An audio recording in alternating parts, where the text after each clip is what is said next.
Bonjour à tous et bienvenue sur La Retraite à 40 ans, le podcast pour prendre sa vie en main. Chaque dimanche, retrouvez une personne comme vous qui échange sans fil sur ses origines, ses ambitions, ses aspirations, sa relation à l'argent. Je m'appelle Victor Laura, je suis l'expert français du frugalisme et du mouvement FIRE, Financial Independence and Retire Early, indépendance financière et retraite précoce. Retrouvez mon livre La Retraite à 40 ans, c'est possible aux éditions Larousse. Pour rejoindre le mouvement FIRE, c'est sur devenirfrugaliste.com. Il y a une communauté, des workshops et des outils.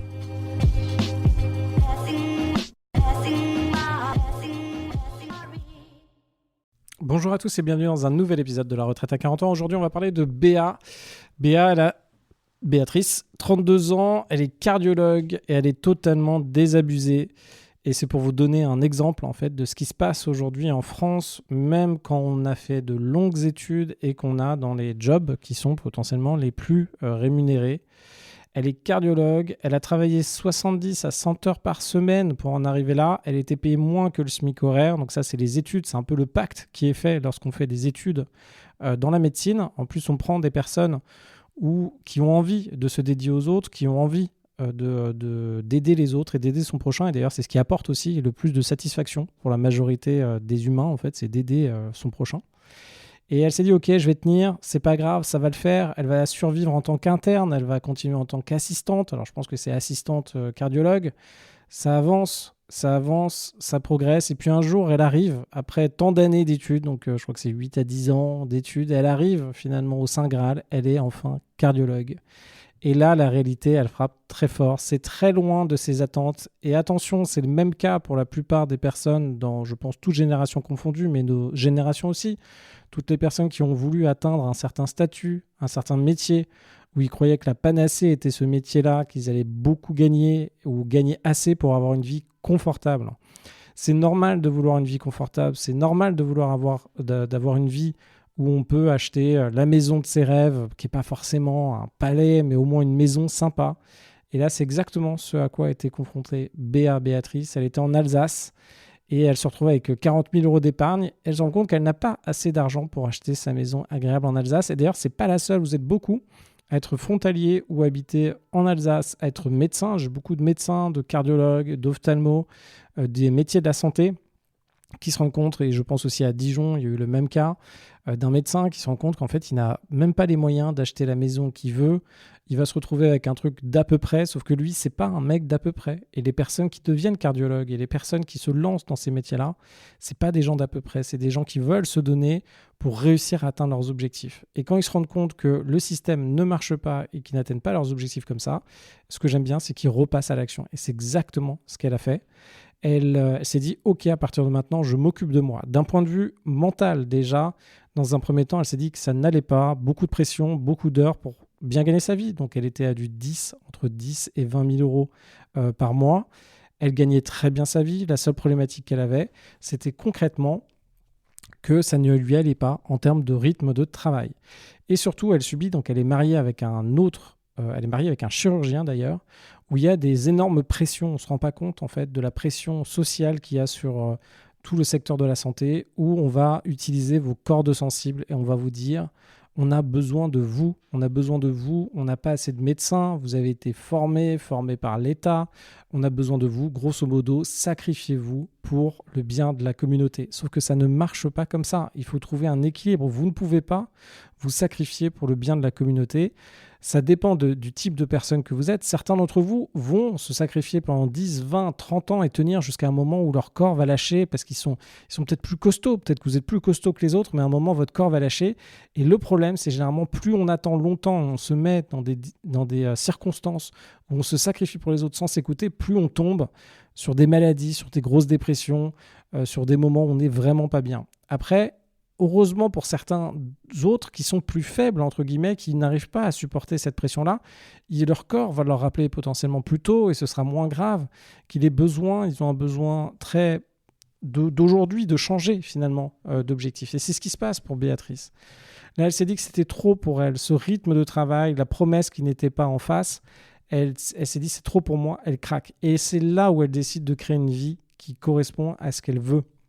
Et une vie qui correspond à ce que vous voulez, ça dépend d'où vous en êtes, ça dépend vraiment de vous.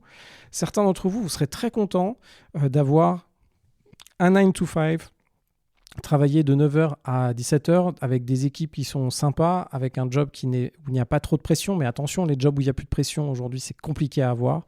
Ça doit encore exister, ou du moins une pression qui est viable pour vous.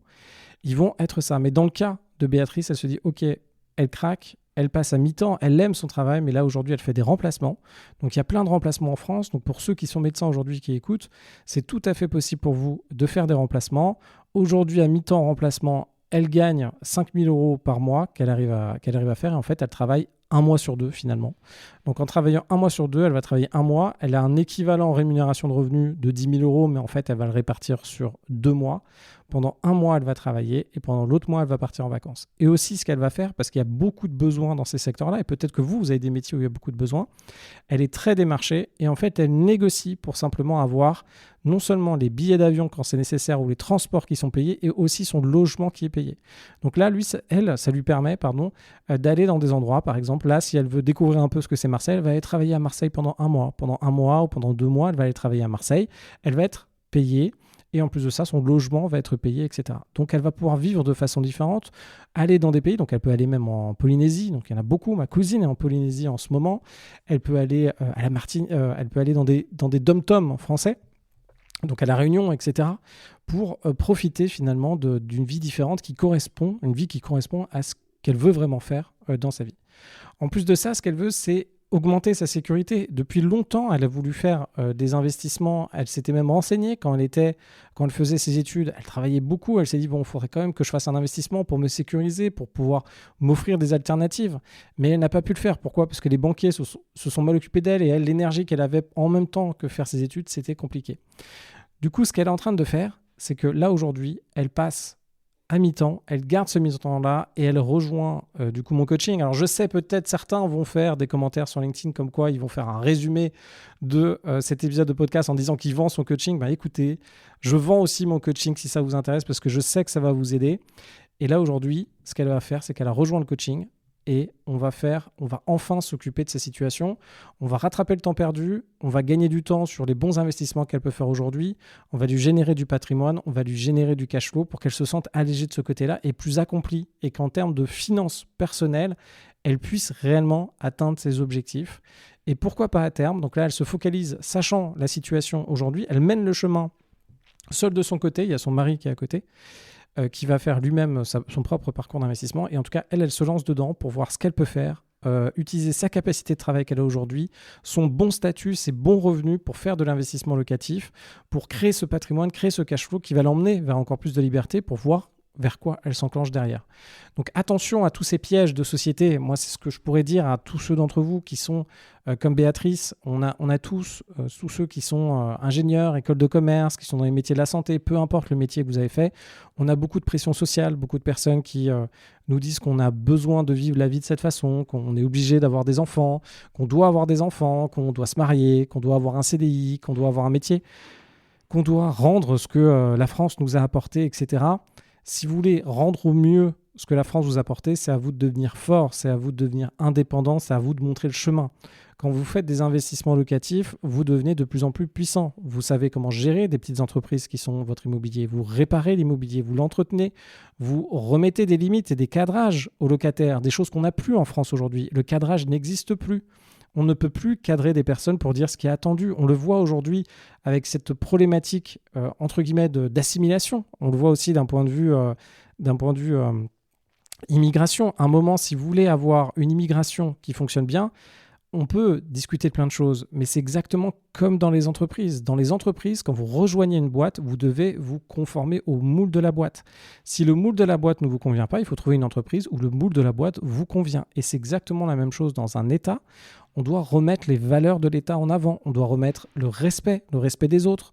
Moi, quand je prends une voiture, que je suis proche de Paris, que je vois des gens qui jettent par la fenêtre des détritus comme ça, sans rien en avoir à faire, des personnes qui, dans la rue, ne laissent pas passer les autres personnes, qu'il n'y a plus de respect aujourd'hui, il faut remettre ces valeurs. Et de temps en temps, ces valeurs, il faut les affirmer. Et ce travail d'affirmer les valeurs, certains d'entre nous le font et le font tous les jours. tous ceux d'entre vous qui ont des entreprises ou quand vous avez certaines valeurs et que vous forgez les personnes qui vous entourent en montrant vos valeurs, en les expliquant, que le travail c'est une bonne valeur, en expliquant que de faire un bon boulot c'est une bonne valeur, ça ça permet à tout le monde d'avancer et c'est essentiel. Prenez vos valeurs et montrez par l'exemple que ce que vous faites c'est ce qu'il faut faire et ça permet d'avancer. Pour avoir une grande France, on a besoin d'avoir des grands Français. Et des grands Français, c'est des personnes qui se donnent, qui ont des valeurs, qui avancent, qui sont positifs et qui savent fixer leurs limites pour ne pas se faire bouffer par le système. Ne vous faites pas bouffer par le système. Attention à vous. On est tous là et moi, j'ai été aussi plein de fois dans cette situation. On se dit 6 mois de plus dans ce job-là, ça me permet de faire un truc supplémentaire. Et on reste 6 mois dans un métier qui était peut-être pour nous à l'époque, mais qui n'est plus pour nous aujourd'hui. Et pour vous protéger, vous avez besoin de portes de sortie. Ces portes de sortie, cette sécurité, elle passe aussi par une sécurité financière. Et cette sécurité financière, elle passe par avoir des biens en location, elle passe par avoir de l'argent en bourse, et elle passe par avoir des compétences, vous, que vous allez pouvoir réutiliser, de l'énergie pour pouvoir développer vos projets et être en sécurité.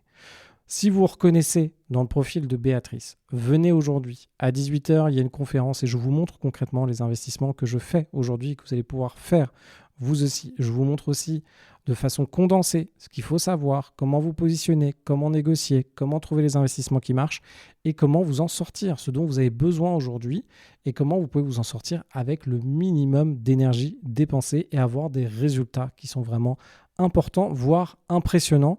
Et même les personnes autour de vous, une fois que vous allez avoir fait ces investissements, seront choquées, auront envie de faire les mêmes investissements. Il y en aura 90% d'entre eux qui ne les feront pas parce qu'ils n'auront pas l'énergie ou la volonté de passer à l'action. Mais ce n'est pas votre problème. Vous allez pouvoir continuer et atteindre vos objectifs.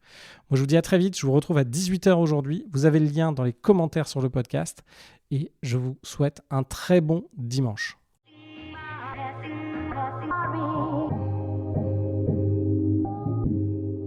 Vous venez d'écouter un épisode de La Retraite à 40 ans. N'hésitez pas à en parler autour de vous, à vous abonner, à rajouter 5 étoiles et à mettre un petit commentaire. Ça nous aide vraiment beaucoup. Pour être informé des nouveautés, rendez-vous sur devenirfrugaliste.com. Une question, je réponds sur LinkedIn, Victor Lora, L-O-R-A. Et surtout, n'oubliez pas, vous êtes déjà au top. À très vite.